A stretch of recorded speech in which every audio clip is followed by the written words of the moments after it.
जय श्री राम, हर हर महादेव, जय श्री महाकाल। गाइज आ गए हैं अपना फिर से एक नया उपाय और एक नया वीडियो लेके। आज का जो उपाय है ना, उसके लिए मेरे पास बहुत सारे सवाल आते हैं गड़े हुए धन के बारे में। अगर आपके घर परिवार या बाहर कहीं भी कोई संपत्ति दफन है, जमीन के अंदर है, गड़ी हुई है, तो उसको आप कैसे देख सकते हैं। वो चाहे आपके घर की हो या कहीं की भी हो, बाहर की भी हो। तो लोग मेरे से बहुत सारे सवाल करते हैं, इस विषय में पूछते रहते हैं, कुछ उपाय बताइए, कुछ उपाय बताइए। इसका काजल बनता है, एक दिव्य दृष्टि काजल बनता है, जिससे आप लोग ये देख सकते हैं। और ये काजल बनाना मुझे आता है, मैंने बनाया भी है, मेरे पास है भी। लेकिन अगर मैं ये बता दूं ना, तो ये आधी दुनिया आज के टाइम पे मेहनत करने से ज़्यादा, आधी दुनिया मेहनत करने से ज़्यादा गड़े हुए खजाने के पीछे भागना शुरू कर देगी। तो सबसे पहले तो गड़े हुए खजाने का नुकसान क्या है, आपको मैं ये बता देती हूँ। गड़ा हुआ खजाना जो बहुत दिनों से कहीं दफन है, गड़ा हुआ है, चाहे वो आपका अपना ही क्यों ना हो, अगर गड़ा के आप उसको छोड़ चुके हैं, तो उसके ऊपर किसी और का अपना हक जमाना जायज है भाई। आप छोड़ चुके हो, आप दबा दिए हो जमीन के अंदर, उसके ऊपर से अगर कोई सांप गुजरा है, देखा है, वो सांप अक्सर तक्षक नाग ही होता है, जो जमीन के अंदर गड़ी हुई चीज़ों पे अपना हक समझ लेता है, आधिपत्य जमा लेता है, और वो उसके ऊपर बैठ जाता है, उसकी रक्षा करने लगता है। कभी कभी वास्तु पुरुष जो होता है, हमारे ज़मीन का, हमारे धरती का जो वास्तु पुरुष है, वो भी उस पर अपना हक जमा लेते हैं। और जब आप किसी और की हक की चीज़ें लेने की कोशिश करते हो, किसी और का जमाया हुआ हक, यक्ष यक्षिणी कोई भी है, अगर वो फालतू पड़ा हुआ है, आपकी अलमारी में नहीं है, आपके बंधन में नहीं है, तो वो चीज़ें मतलब किसी और की हो गई। वो लोग तो यही समझते हैं। तो जब उस पर अपना अधिकार समझ लेते हैं और आप उस अधिकार को छीनने की कोशिश करते हो, तो सबसे बड़ी बात, आपके घर में जो भी आपका पुत्र होगा, बड़ा होगा, उसके ऊपर विपदा आएगी। वो पागल होगा, मेंटली रूप से विकलांग हो जाएगा, परेशानियां होंगी आपके घर में, उपद्रव होंगे, क्लेश होंगे। मतलब धन तो मिलता है, तो उसके साथ बहुत सारी प्रॉब्लम्स आती हैं। तो सबसे पहले तो ये जान लो कि अगर ये धन हमको लेना है, ये धन हमको चाहिए है, तो इस धन की शुद्धता जरूर करवा लें, इसकी पूजा जरूर करवा लें। अगर आप वास्तु की पूजा करवा के, वास्तु से अनुमति लेके, जो भी वहाँ पे है उसको उसका हिस्सा दे के, ये सब पंडित करवा देते हैं, पूजा पाठ करवा के, और आप वो जब धन लेते हैं, तो उस धन का एक हिस्सा किसी मंदिर में निर्माण में लगा दीजिए, चाहे दीवार ही बनवा दीजिए, चाहे एक दरवाजा ही लगवा दीजिए, एक पंखा ही लगवा दीजिए। आप जब ये करते हैं तो वो धन आपको नुकसान नहीं करता है। अब गड़ा हुआ धन देखने का तरीका बहुत सरल है, आसानी से चीज़ें उपलब्ध हैं।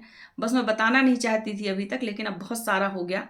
खासकर इंदौर के लोग, सबसे ज़्यादा इंदौर के लोग पूछे हैं मुझसे, क्यों मुझे नहीं पता, पर इंदौर इंदौर के बहुत सारे लोग धन के पीछे भाग रहे हैं। इंदौर और गुजरात, दो जगह के लोग ही ऐसे हैं जो धन के पीछे, गड़े हुए धन के पीछे भाग रहे हैं। तो उनके लिए मैं एक उपाय बता देती हूँ, जो उपाय आप कर लीजिए, आप स्वयं आजमा लीजिए। मुझे कुछ करने की ज़रूरत नहीं है, मुझे काजल बना के देने की ज़रूरत नहीं, क्योंकि वो दिव्य दृष्टि काजल आप अपने हाथ से बनाएं और खुद यूज़ करें, ज़्यादा अच्छा होगा।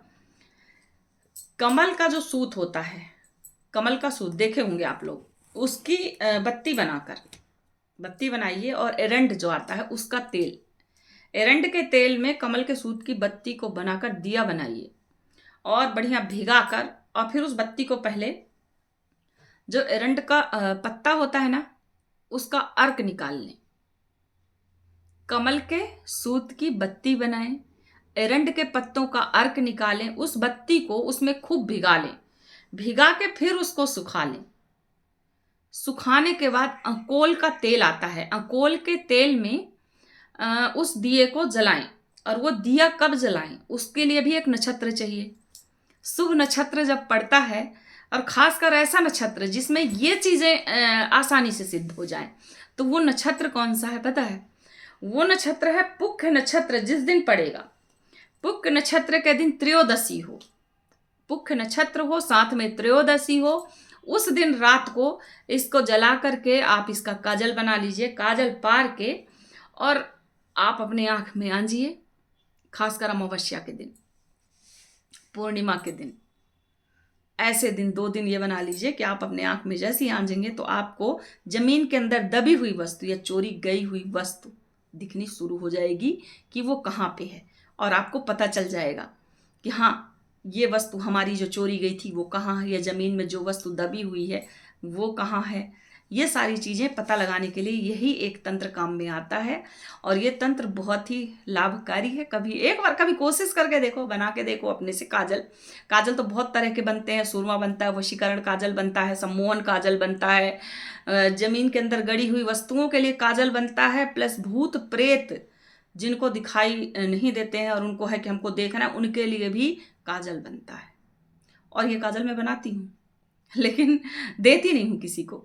काजल बना के जब कोई बहुत ही मुसीबत में हुआ या कुछ ऐसा हुआ तो उसकी मदद कर देती हूँ, लेकिन मैं वैसे बना के किसी भी दुरुपयोग के लिए या किसी वैसे के लिए नहीं देती हूँ कि तुम लोग जाओ ज़मीन में गड़ी हुई वस्तुएं खोजो, दूसरे के घर का खोजो, अपने घर का खोजो। तो आप लोग करें, अपने फ़ायदे के लिए करें, दूसरों के नुकसान के लिए कभी भी ये प्रयोग ना करें। और एक बार करके देखें, जब सिद्ध हो जाए, एक बार में काम बन जाए तो फिर हो गया, बल्ले बल्ले है। फिर तो आप अपने घर का हर चीज़ स्वयं पता लगा सकते हो, मुझे कुछ करने की ज़रूरत नहीं पड़ेगी। तो आप लोग एक बार करिएगा। जय श्री राम, धन्यवाद। दोबारा फिर नए वीडियो के साथ हाजिर होंगे। कल हम एक नए वशीकरण के साथ, एक नया वशीकरण तंत्र मंत्र लेके कल फिर आएंगे। तब तक के लिए धन्यवाद, बाय बाय।